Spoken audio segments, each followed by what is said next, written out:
মৰিগাঁও দীপিকা হৰি মন্দিৰত তিনিদিনীয়াকৈ অনুষ্ঠিত হোৱা দ্বিতীয় ত্ৰিবাৰ্ষিক মহাপালনামৰ শুভাৰম্ভ।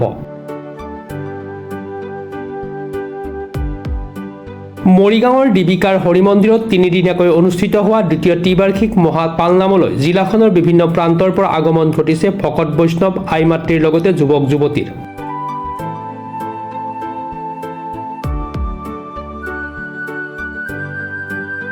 প্ৰথম দিনা পুৱা ধৰ্মধ্বজা উত্তোলন, স্মৃতি তৰ্পণ, চক্ৰবেহুৰ দ্বাৰ উন্মোচন, অমৃত সেতু উন্মোচন, ভোজনালয়ৰ দ্বাৰ উন্মোচন আৰু বৰ্ণাঢ্য ভাগৱত শোভাযাত্ৰা উলিওৱা পৰিলক্ষিত হয়।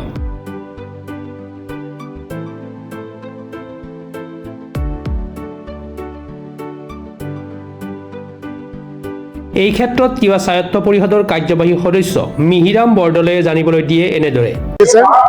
মহাপালনাম কোৱাৰ লগে লগে গা খিৰি আছে, নোম খিৰি আছে আৰু আটাইতকৈ ভাল লাগিছে এই দীপিকা গাঁৱৰ ৰাইজক, যুৱকসকলক, পিতৃসকলক, গুৰুসকলক এনেকুৱাকৈ ছমাহ ধৰি তেওঁলোকে পালনামৰ কাৰণে যি ব্যস্ততা আৰু পালনামৰ কাৰণে যি ব্যস্ততা, আজি দীৰ্ঘদিন ধৰি যি কাম কৰি ৰাতি 12টা এটা বজাত গোটেই ৰাতিটো, যোৱাকালি মই এঠাইৰ পৰা উদ্বোধনী কৰি আহিছো, বল উৎসৱৰ প্ৰগ্ৰাম এটা উদ্বোধনী কৰি আহিছো, ৰাতি 12টা বজালৈ ল'ৰাবিলাকে যেনেকৈ কামত লাগি আছে আৰু যি একতা এনাজৰী, সেইটো সঁচাকৈ মানে মানিব লগা।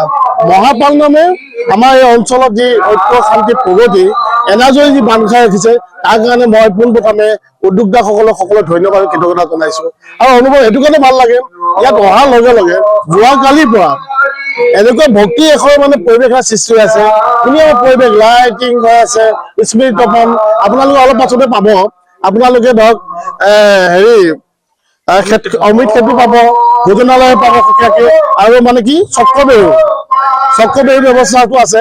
আৰু ইমান পৰিপাটি গৈ আৰু ল'ৰা কাকো কোনো অমুকে কৰি থকা অমুকটো কৰা বুলি ক'ব লগা হোৱা নাই।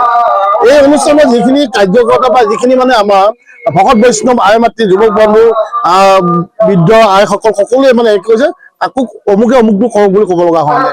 নিজৰ নিজৰ দায়িত্ব নিজে নিজে কৰি সুন্দৰ পৰিচালনা কৰি আৰম্ভণি হৈছে। আৰু এইটোৱে বাৰ্তাটোকে আমি সদায় আমি বিচাৰো। এই বাৰ্তাটোৱে অসমৰ বিভিন্ন চুকে কোণলৈ গুচি যাব, মৰিগাঁও জিলালৈ ঘূৰি যাব। কাৰণ এইটো কাৰণে এই ভক্তি এনাজৰী শক্তিয়ে আমি কি উঠি অহা প্ৰজন্মক আমি সদায় সুন্দৰ বাট এটা দেখাব পৰা যাব। কাৰণ দীপিকাই এটা সুকীয়া স্থান দখল কৰিছে বুলি অনুভৱ কৰিছে। এইটো কাৰণে তিনিদিনীয়া যি মহাপালনাম ত্ৰিবাৰ্ষিক পাতি আৰু মানুহবিলাকৰ মাজত যি এনাজৰী, সেই এনাজৰীটো অটুট থকাটো সদায় আমি কাম্য কৰো। উঠি অহা প্ৰজন্মক যুৱ শৃংখলাৰ সময়ত শৃংখলিত পৰিৱেশ আধ্যাত্মিক ভাৱধাৰাৰ মাজেৰে এই মুহূৰ্তত যুৱ সমাজলৈ কি আহ্বান জনাব? এইটো অনুভৱ কৰো, এটা কাৰণে ভাল লাগে। আৰু এই দীপিকা গাঁৱৰ মানুহক এটা কাৰণে ভাল লাগে, এতিয়া যদি কোনোবা ল'ৰা যদি কিবা কাৰণত দুই এজনে কিবা এটা কৰি আছিল, আজি কণ্টিনিউ ধৰি এই ভাগৱত উৎসৱ হোৱাৰ লগে লগে সকলো বৰ্জন কৰিছে, মাদক দ্ৰব্য সেৱন বন্ধ কৰিছে। আৰু এইটো কাৰণে মই আহ্বান কৰিম, আৰু এই ধাৰাত ৰাখিলে আমাৰ দীপিকা গাঁৱক আদৰ্শগত লৈ হয়তো ওচৰ চুবুৰীয়া গাঁওবিলাকো মানে মাদক দ্ৰব্য সেৱনৰ পৰা বিৰত হ'ব। আৰু যি উশৃংখলা পৰিৱেশ, বাইক মানে কি বহুত একদম যি স্পীডত নিজেতো মৰিছে, আনকো মৰা যি ব্যৱস্থা কৰিছে, ইয়াৰ এই ভক্তি ভাৱৰ যি ব্যৱস্থাই অনাগত দিনত এইবোৰ উদণ্ড পৰিৱেশটো যাতে না কৰে বুলি বিশ্বাস কৰোঁ। মৰিগাঁৱৰ পৰা বুবুনাথৰ ৰিপৰ্ট, প্ৰাতঃ টাইম ডিজিটেল। শদিয়াৰ পৰা ধুবুৰীলৈ, বৰাকৰ পৰা ব্ৰহ্মপুত্ৰলৈ সকলোৰে মাজত চিনাকি এটা নাম প্ৰাতঃ টাইম।